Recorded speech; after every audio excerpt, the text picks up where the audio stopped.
Kung ikaw ay umiinom ng metformin, nako, para sa'yo ang video na to. Panoorin mo hanggang sa huli, may kinakailangan kang malaman tungkol sa gamot na yan.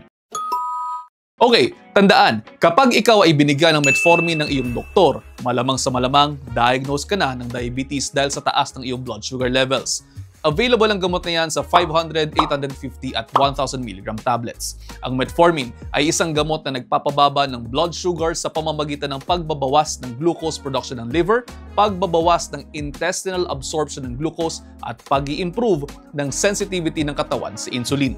Kapag naka-metformin po kayo, ang maganda rito, hindi nagbabago ang secretion ng insulin. Basically, tumutulong ang metformin para gumana ng maayos ang insulin sa katawan at binabawasan niyan ang absorption at creation ng blood sugar sa loob ng katawan. Simple, di ba? Naintindihan? Sir, may tanong po ako. Oh, yes, Jose. Sir, ano pang side effects niyan? Ilan sa mga common side effects na dapat ninyong malaman ay ang mga sumusunod: diarrhea o pagtatae, pagsusuka o pakiramdam na nasusuka, pagiging bloated, pagkapagod, pananakit ng tiyan, pananakit ng ulo, constipation, pagkakaroon ng metallic taste at pwede rin magkaroon ng cold symptoms. Kung kayo naman ay magkakaroon ng allergic reactions tulad ng hirap sa paghinga, bumibilis sa tibok ng puso, namamaga ang mukha, ang labi, ang bibig at ang dila, nahihirapan lumunok, mayroong mga rashes at parang mawawala sa ulirat, nako, magpadala na agad kayo sa ospital.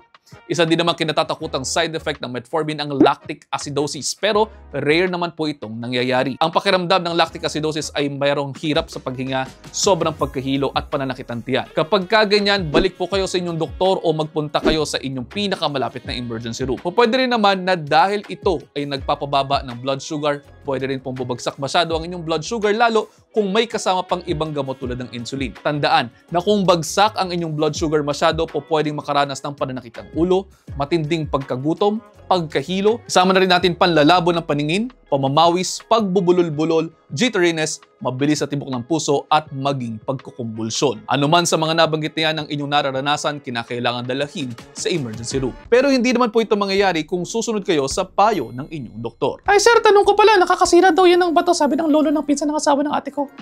Yung tanong na yan at sabi-sabi na yan ay hindi totoo. Ang sumisira sa bato ng mga pasyenteng may diabetes ay yung sakit na diabetes at hindi ang gamot. Ganito kasi yan. Isipin po ninyo, ang sakit na diabetes ay isang boksingerong sumusuntok sa kidney na parang punching bag.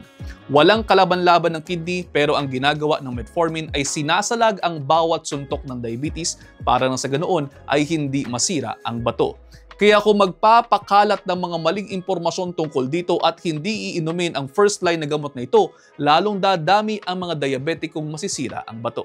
O paano? Yan na lamang muna dahil ang haba na nitong video na to. Kung tinapos ninyo ang video at siguro ang tanong ninyo sa akin ay ang tungkol sa insulin plant, sa susunod na linggo na yan gawin ko muna po ng video. At paano? Hanggang dito na lamang muna. See you ulit next episode. Ay, follow ka muna.